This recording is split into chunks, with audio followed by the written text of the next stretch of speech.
ஆரம்ப காலங்கள்ல மனிதனுடைய வாழ்விடமாக இருந்தது இப்படியான மரங்கள் தான். இப்படி ஒரு மரம் இலங்கையில யாழ்ப்பாணத்துக்கு பக்கத்துல தீவுகள் அமைந்திருக்கு. அதுல நெடுந்தீவு என்று சொல்லக்கூடிய இடத்துல இந்த மரம் இருக்குது. அங்க போயிருக்க ட்ரோன் கேமரா கொண்டு போயிருந்தேன் நான். அண்மையில நெடுந்தீவுக்கு ஒரு பயணம் ஒன்று செய்திருந்தேன் நான். நெடுந்தீவோட அழகா முழுமையா நெடுந்தீவு எப்படி இருக்கும், நெடுந்தீவுல என்னென்ன இருக்குது அப்படின்றது தொடர்பான முழுமையான ஒரு வீடியோ பதிவு செய்திருக்கிறேன்.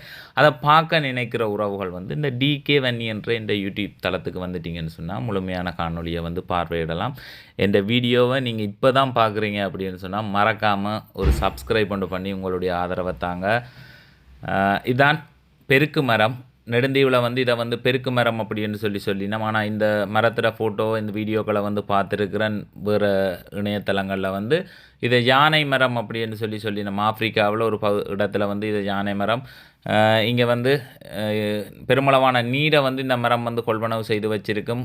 கோடை காலங்களில் மிருகங்கள், பறவைகள், மனிதர்களுக்கு தண்ணி தேவைப்படைக்குள்ள அந்த பட்டையை எடுத்து அதை புழிஞ்சு அதிலேருந்து தண்ணி குடிக்கிற மாதிரி ஒரு பேரில் இதை யானை மரம் என்று சொல்லியிருந்தாங்க. இந்த மரத்தில் பேர் தெரிந்தவர்கள், சரியான பேர் தெரிந்தவர்கள் பதிவிடுங்க. கமெண்ட்ஸில் உங்களோட கருத்துக்களை சொல்லுங்கள். இந்த மரத்தில் பேர் என்ன அப்படின்றத இதுக்கு முதல் இப்படி மரம் நீங்கள் பார்த்துருக்குறீங்களா அப்படின்னு சொல்லி. இது நெடுந்தீவில் ஒரு சுற்றுலாத்தலமாகவே இருக்குதா. வெளிநாட்டில் இருந்து வர்ற உறவுகள் பெருக்கு மரத்தடின்னு சொல்லி இப்படி கற்களால் நெடுந்தீவில் ஸ்பெஷலே கல்லால் வேலியை அடுக்கிறது. அடுக்கி ஒவ்வொரு கல்லுகளாக வச்சு அந்த வேலியை அடுக்கித்தான் கட்டியிருப்பினம்.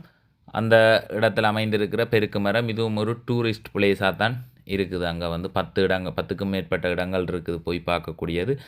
உங்களுக்கு ஒரு வித்தியாசமான அனுபவம், ஒரு புது இடத்துக்கு போன அனுபவம் கிடைக்கணும் அப்படின்னு சொன்னால் எங்களுடைய கிளிநொச்சி முல்லைத்தீவு இந்த பகுதியில் உள்ள உறவுகள் நெடுந்தீவு போகலாம்.